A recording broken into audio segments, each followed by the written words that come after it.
Good evening, class. Today I will talk to you about inequality in the education system.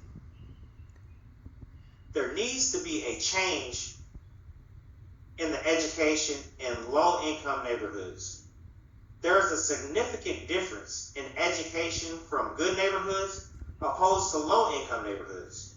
What can be done to make education standard across the board? In the words of Malcolm X, education is the passport to the future, for tomorrow belongs to those who prepare for today. My name is Don Thornton. I'd like to have a conversation to you on a topic that is dear to me, the changes that need to be made in our education system in low-income neighborhoods.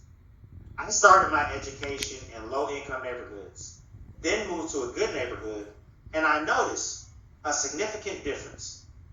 Why is their education system so different in different areas? Does funding play a part? Does the number of jobs available have an impact on our educational benefits for our children?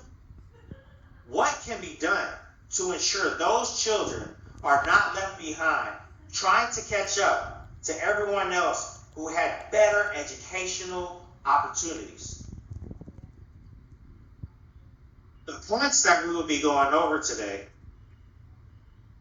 are going to be low-income education, medium to high education, the differences between the two, job availability impact, and what can be done to be able to change the educational system to a more even standard is what we'll be discussing. Let's start with education in low-income neighborhoods versus all other neighborhoods. Statistics have proven that there is a vast difference in education depending on if you live on a good versus bad neighborhood.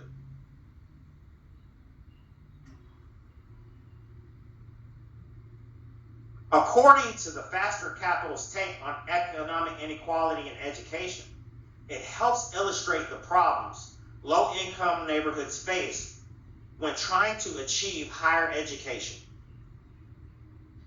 The lack of early childhood education has a significant impact on future educational benefits. Number two, resources and funding and lack of resources also play a major role in the lack of education. Three, higher educational prices have increased, making it almost impossible for low-income students to be able to attend college. Four, economic inequality plays a role in not being able to reach academic goals as well. And five, and since economic inequality is a factor, students find it difficult to focus on their studies.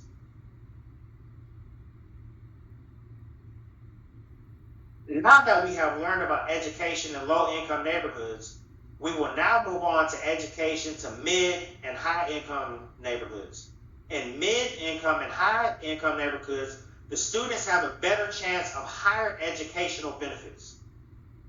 In these neighborhoods, early childhood education is available, increasing the odds of higher education significantly.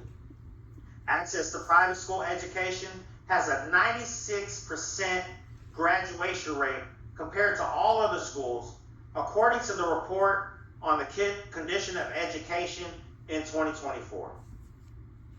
Access to magnet schools, better books, and school funding impact the students to achieve higher educational goals. Teachers are paid more in mid to high economic areas opposed to low-income neighborhoods who struggle to hire teachers. Students are more likely to succeed due to the crime rate being lower than those in low-income neighborhoods. So now that we know the difference between low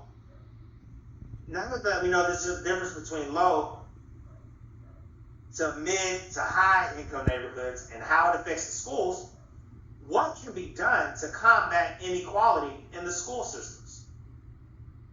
According to the Office Policy Development and Research, communities in low-income neighborhoods can pair magnet schools with neighborhood investments, which will give the children access to high-quality schools in low-income areas. Affordable housing programs can encourage development near high-quality schools. And lastly, mobility programs can help families know about their housing options, in turn helping the students focus on their school rather than working to help their family stay afloat. There are a lot of factors to make educational benefits hard for low-income communities. However, there is a solution: to raise education to a standard across the United States. If we all focus on the big picture, our children, their educational benefits, more funding for education in low-income neighborhoods, for hiring more adequate teachers with higher pay in low-income neighborhoods, then maybe we can achieve a balance in the educational system. The real question I would like you all to grasp today is a simple one. Are the children important, or just the ones in geographical locations? And lastly, I will leave you with a short video to show you what it looks like in retrospect to have a head start in life.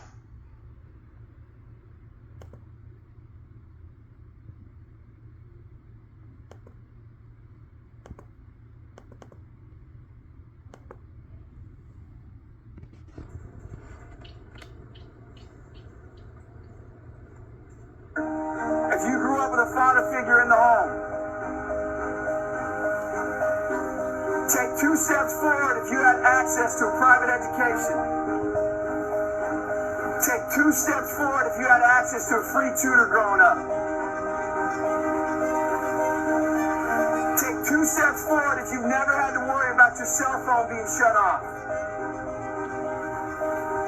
Take 2 steps forward if you've never had to help mom or dad with the bills.